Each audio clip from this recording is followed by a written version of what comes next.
15째 주 공과교육 시작하도록 하겠습니다.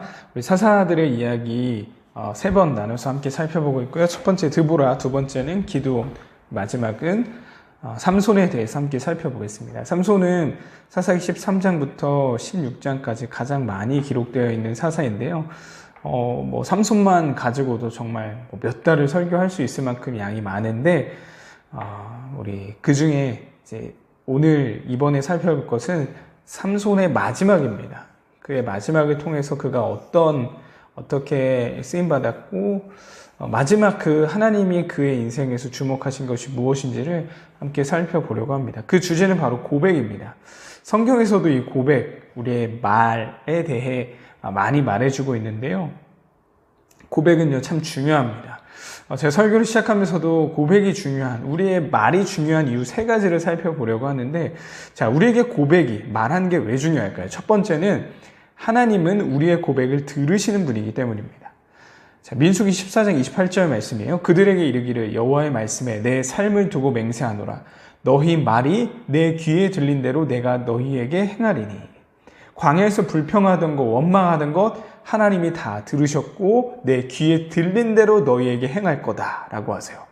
자, 우리가 말하는 거 하나님이 다 듣고 계십니다. 그렇기 때문에 우리에게 고백이, 말이 중요한 거예요. 자, 두 번째, 하나님은요, 나의 고백을 원하시기 때문이에요. 자, 마가복음 8장 29절입니다. 또 물으시되 너희는 나를 누구라 하느냐? 베드로가 대답하여 이르되 주는 그리스도시니이다 하매. 예수님께서 주변 이 사람들이, 무리들이 도대체 나를 누구라고 하느냐 물어보신 다음에 제자들이 대답하죠. 누구는 엘리야라고, 누구는 모세라고 합니다. 근데요, 한 번 더 물으셨어요. 너희는 나를 누구라고 하느냐? 이 세상이, 무리들이 말하는 거 말고 네가 생각하는 너의 고백은 무엇이냐라는 겁니다. 정말 원하시는 것은 사람들이 말하는 예수님이 아니라 내 마음속에 예수님, 내가 고백하는 구원자 예수를 원하셨다라는 겁니다. 하나님은요, 우리의 고백을 원하십니다. 우리의 마음에 있는 것이 우리의 입으로 고백되어질 수밖에 없거든요. 그래서 우리의 고백을, 내 마음의 진심 어린 고백을 원하신다라는 거. 그래서 고백이 중요하다는 거. 마지막 3번째는요, 고백에는 힘이 있기 때문입니다.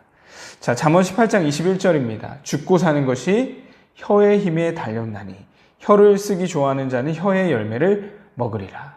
죽고 사는 게 우리의 말에 달려있다라고 말하고 있죠. 고백만으로도 큰 능력이 있습니다. 자, 우리 여리고성도 했었죠. 여리고성 마지막에 어떻게 무너졌죠? 큰 소리를 질렀을 때 무너졌어요. 자, 예수님께서 풍랑을 잠잠하게 하셨습니다. 어떻게 하셨습니까? 풍랑을 꾸짖으셨어요. 잠잠하라. 자, 가장 대표적인 것 또 하나 살펴보자면 뭐가 있을까요? 하나님이 세상을 창조하셨죠. 무엇으로 창조하셨다고 하나요? 말씀으로 창조하셨어요. 말씀하시니 그대로 됐다.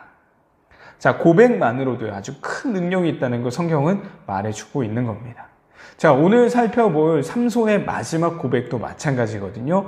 삼손의 마지막 고백을 통해서 그 고백 안에 어떤 능력이 있었고 그 고백을 통해 하나님이 원하시는 고백이 무엇인지를 함께 살펴보도록 하겠습니다. 자, 먼저 들어가기 위해서는 말입니다. 우리의 언어 습관들. 자, 우리가 한 주 동안 어떤 말을 하면서 살아갔는지 함께 나눠보면 좋을 것 같아요.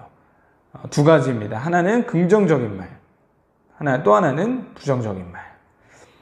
자, 뭘 더 많이 했는지, 그리고 가장 많이 어떤 단어를 사용했는지 함께 나눠보면 좋을 것 같고요. 우리 선생님들도 공과를 시작하시면서 자, 말이 중요하다는 걸 강조해 주셨으면 좋겠어요. 더 이제 나이가 어려지는 것 같습니다. 아이들의 이 언어 습관이 정말 더 어려지는 것 같아요. 어린 친구들, 초등학생들도 너무나도 아무렇지 않게 이제 욕설을, 비속어들을 막 이제 주고받고, 심지어 이제 중등부 친구들은 교회에 와서도, 선생님 앞에서도, 저 앞에서도 아무렇지 않게 그런 말들을 하더라고요. 우리의 말이 참 중요하다는 거, 하나님 듣고 계시고 그 말에 능력이 있다는 걸 꼭 아이들에게 주지시켜 주시면 좋을 것 같아요. 자, 오늘 말씀 한번 들어가 볼게요. 자, 13장부터 시작된다고 했었죠. 13장에는 하나님이 수태고지, 삼손의 수태고지가 나옵니다. 이 마노아의 가정에 삼손이 임할 것임을, 태어날 것임을 미리 말씀해 주시고, 뱃속에서부터 구별된 자였습니다. 나실인이죠.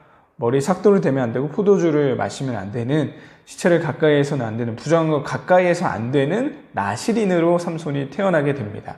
근데 그의 인생을 보면요, 구별된 자답지는 않았습니다. 자신의 감정대로, 욕구대로, 원하는 대로 살아갔던 게 삼손의 삶이었어요. 자, 그 중에서도 그가 그렇게 할 수 있었던 이유는 바로 힘이었습니다. 힘이 강한 사람이었다는 걸 성경은 계속 강조하고 있는데요. 자, 첫 번째 질문은 삼손이 얼마나 강했는지입니다. 자, 제가 5개를 갖고 왔는데, 자, 14장 5절 6절을 보면 어린 사자를, 새끼 사자를요, 손으로 찢어버리는 모습이 나와요. 자, 그리고 14장 19절은 30명을, 블레셋 30명을 쳐서 죽입니다. 자, 15장 4절 5절은 여우 300마리를 붙들고 2마리씩 꼬리를 연결해서 그 사이 이제 횃불을 두고 다 태워버리는 그런 내용이 나오죠. 15장 15절입니다. 나귀 턱뼈를 가지고 무려 1000명을 죽였다라고요. 자, 16장 28절부터 30절, 오늘 본문이죠. 마지막. 건물에 이제 묶여져 있었는데요. 그 묶인 채로 몸을 구부리니 기둥이 쓰러지게 되죠. 그래서 건물이 무너지며 거기 있던 모든 사람들이 이제 다 전멸하게 되거든요. 자, 그만큼 힘이 강한 사람이었다는 걸 성경은 기록하고 있는데, 자, 이어지는 내용이에요. 강한 힘을 가진 삼손이 착각 속에 살았다는 걸 말해주고 있어요. 16장 17절입니다. 들릴라에게 계속 이 요청이 있었고, 이제 거짓된 걸 얘기해 줬는데, 결국에는 내 힘이 여기 있다라는 걸 말해주거든요. 자, 삼손이 진심을 드러내어 그에게 이르되 하면서 내 머리가 밀리면 내 힘이 내게서 떠나고 나는 약해져서 다른 사람과 같으리라 하니라 라고 해요. 자, 무슨 착각이었을까요? 삼손이 머리가 밀리면 힘이 떠난다 라는 이 공식을 가지고 살아왔던 겁니다. 자, 그렇게 해서 머리가 밀리고 이제 블레셋 사람들에 의해서 이제 포박을 당하게 되죠. 자, 그때 성경의 기록이에요. 자, 블레셋 사람이 들이닥치죠. 자, 그래서 전과 같이 나가서 몸을 떨치리라 하였으나 어떻게 성경이 기록합니까? 여호와께서 이미 자기를 떠나신 줄을 깨닫지 못하였더라. 자, 무슨 말이냐? 하나님의 영이 그때마다 여기 있는 모든 순간마다 함께 하셨기 때문에 그에게 놀라운 힘이 있었던 거거든요. 머리카락이 있고 없고가 아니라 하나님이 함께 하시는지 아닌지 그것에 따라서 그의 힘이 좌지우지 됐었는데 하나님의 영이 떠난 거예요. 그래서 이전과 같이 하려고 했지만 되지 않았다라는 걸 성경이 기록하고 있습니다. 자, 제가 정리해놨습니다. 하나님이 주신 힘이었는데요. 그 힘의 근원이 머리카락에 있다고 믿으며 살았어요. 자, 그리고 나서 16장 후반부의 내용은 두 눈이 뽑히고 블레셋 전역을 지나다니면서 조롱거리가 됩니다. 그리고 마지막 우상들을 섬기는 그 신전 한가운데서 놀잇감이 되죠. 그곳에서 했던 삼손의 마지막 고백이 바로 16장 28절부터 30절에 나오는 고백입니다. 주 여호와여 구하옵나니 나를 생각하옵소서. 이번만 나를 강하게 하사 나의 두 눈을 뺀 블레셋 사람에게 원수를 단번에 갚게 하옵소서. 마지막 고백이거든요. 자, 중요한 건요, 이 고백을 할 때 어떤 상황이었냐라는 겁니다. 이전에도 15장에서도요, 삼손이 하나님께 기도하는 내용이 나오는데 이 마지막 고백은 이전에 했던 기도와 고백과는 확연히 다른 고백이었다는 걸 말해주기 위함이거든요. 자, 어떤 상황이었는지 나와 있습니다. 먼저는 포로로 잡혀 있었고 두 눈이 뽑힌 상황이었고요. 아무것도 할 수 없는, 그리고 그가 어디에 있었죠? 우상의 신전, 그들이 섬기는 우상의 신전 한가운데 있었습니다. 또 하나, 블레셋 사람이 지붕까지 가득했다. 3,000명 앞에 있었다라는 거예요. 자, 상상해 보세요. 수천 명의 사람이 나 하나를 조롱거리 삼으려고 나를 다 포박해 놓고 놀리고 있는 상황이에요. 자, 그때 우상의 신전 한가운데서요, 그가 고백하는 겁니다. 하나님, 나를 생각해 주십시오. 이번만 나에게 힘을 주셔서 저 수많은 블레셋 사람들에게 원수를 갚게 해주십시오. 무엇이 담긴 건가요? 크게는 두 가지입니다. 하나님, 저는 할 수 없습니다. 그리고 두 번째, 나를 도와주실 수 있는 분이 하나님이십니다. 이 두 가지가 담겨 있는 거예요. 자, 그 고백을 했을 때 하나님이 힘을 주셨고, 그가 구부렸을 때 거기가 다 무너져서 이전에 죽였던 사람들보다 훨씬 더 많이 죽였다라고 삼손의 이제 마지막이 기록이 되어 있는 거예요. 자, 히브리서 11장을 보면 믿음의 선진들, 믿음의 조상들이 나옵니다. 거기에 삼손에 대해 언급하는 게 바로 히브리서 11장 34절이에요. 연약한 가운데서 강하게 되기도 하며, 바로 이 모습이죠. 아무것도 할 수 없는 그 연약함 속에 강하게 되었대요. 무엇을 통해? 하나님, 저는 할 수 없습니다. 하나님 도와주세요. 이 고백 때문이라는 겁니다. 자, 삼손이 연약함과 하나님의 도우심을 고백했을 때 가장 강한 일하심이 있었습니다. 우리에게 적용하는 겁니다. 나는 나에게 주어진 삶의 순간 앞에서 얼마나 나의 연약함과 하나님의 도우심을 고백하고 있습니까? 자, 이 두 가지가 우리에게 필요한 고백이다라는 겁니다. 나는 할 수 없습니다. 하나님 도와주세요.